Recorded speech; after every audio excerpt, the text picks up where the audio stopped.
Terima kasih pemirsa, Anda masih bersama kami dalam program Catatan Akhir Pekan TVMU dan kita masih membahas mengenai fenomena generasi muda Gen Z. Tadi Prof. Dadang sudah sangat banyak memberikan pesan dan arahan kepada kita bahwa kita juga harus memfilter begitu dan memberikan arahan kepada generasi Z agar tidak berlebihan dan juga tetap harus mengikuti aturan-aturan agama agar tidak berlebihan tadi.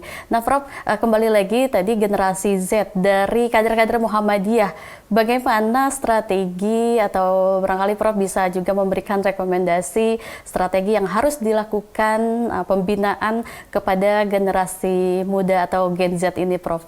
Silakan. Ya, saya kira harus ada kesadaran semua. Kebetulan yang memegang posisi struktural di Muhammadiyah itu kan golongan-golongan generasi Y, ya, generasi baby boomer, generasi sebelum generasi Z, ya. Paling juga generasi milenial yang dulu mereka terdidiknya secara fisikal, organik, ya, jadi mereka terbatas, komunikasi juga terbatas, sehingga melihat generasi milenial itu atau generasi Z dan generasi Alpha itu seperti sesuatu yang aneh, ya, yang di luar konteks span mereka. Oleh karena itu mungkin ini saya harus menghimbau sekali lagi, mari kita mempersiapkan diri Muhammadiyah ini untuk menyongsong generasi Z dan Alpha yang sama sekali berbeda. Mereka lah adalah generasi yang tidak pernah bertemu dulu dengan potatah petitih, tidak lagi bertemu lagi dengan sistem budaya lokal, sistem budaya Islam. Mereka langsung bertemunya dengan media sosial, dengan smartphone, ya, dengan online, dengan virtual. Sekali lagi, mereka tidak lagi bertemu merasa terbimbing oleh kebudayaan-kebudayaan di mana mereka tinggal. Mereka sudah menjadi global citizen, mereka bagian dari dunia luas ini, tidak merasa mereka berada di sebuah tempat dan terikat oleh aturan-aturan tempat. Ini harus dicamkan oleh kita. Ya, parahnya mereka itu juga tidak beruntungnya karena orang tuanya sekarang juga sibuk dengan smartphone mereka, ya. Sehingga anak-anaknya dibiarkan, saya lihat umur baru 1 tahun sudah diberi smartphone, mereka asik orang tua smartphone dan sama sekali tidak ada interaksi dengan orang tua dalam arti seperti dulu. Ada dongeng, ada cerita, ada belajar Al-Quran. Memang ada, ya, saya juga ada. Mungkin di kader-kader Muhammadiyah, keluarga-keluarga Muhammadiyah yang taat, yang aware terhadap hal itu masih berlaku, ya. Tetapi mereka tetap punya hasrat untuk menjelajah di dunia virtual, anak-anak itu. Karena itu dunia mereka. Nah, kita harus mengarahkan sedemikian rupa dan harus mengerti karakter dari dunia virtual seperti apa. Dan mereka pun harus dan kita pun harus bisa mengarahkan kepada mereka. Kalau tidak tahu, ya boleh mengabaikan, acuh, pedulilah.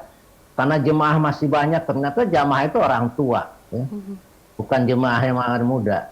Saya lihat di pengajian manapun juga kecuali pesantren atau di sekolah-sekolah Muhammadiyah, itu pengajian itu sudah nggak ada generasi Z, generasi Alpha itu nggak ada, ya.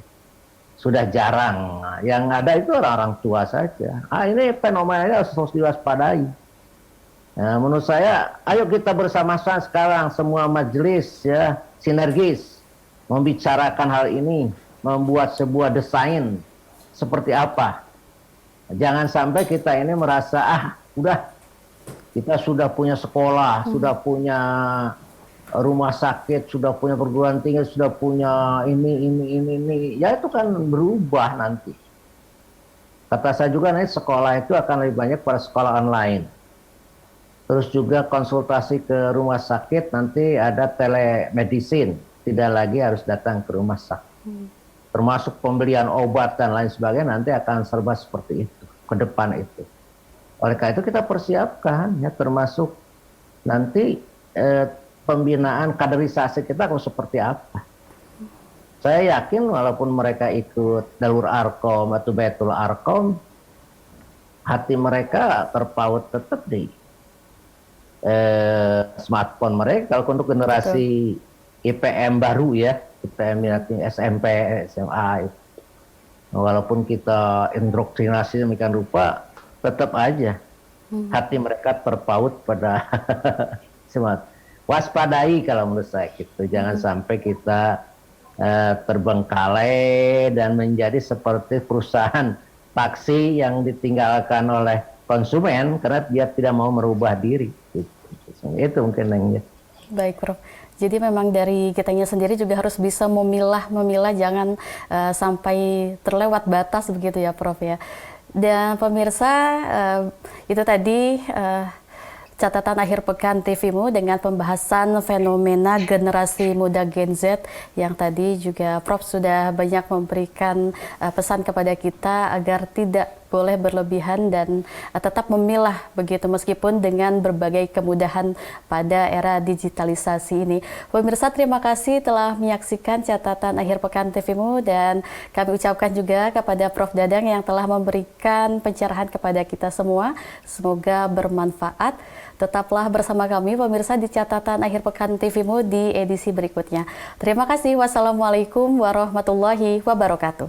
Waalaikumsalam warahmatullahi wabarakatuh.